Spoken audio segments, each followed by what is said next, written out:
ng mga otoridad ang isang bahay sa loob ng isang subdivision sa Las Piñas. Pinapatauhan lang daw ang naturang lugar ng kapatid ng suspect pero ginawa na pala itong shabu din. Balitang hatid ni Emil Sumangil, exclusive.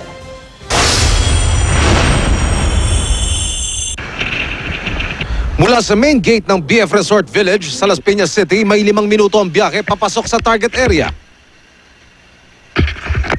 Anti-illegal drugs unit ng Las Piñas Police ang may hawak ng operasyon.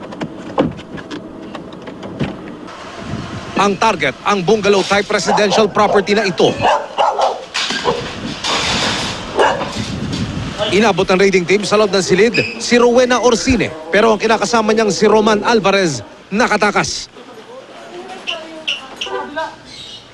1:30 ng hapon isinagawa ng Las Piñas Police ang operasyon sa bisa ng search warrant.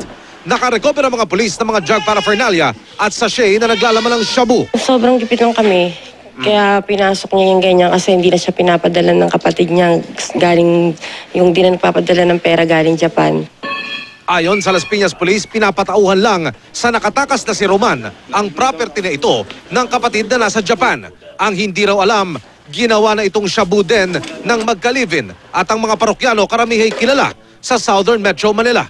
Sobrang reklamo na raw ang ipinarating sa pulisya ng mga homeowner mula pa noong 1 taon.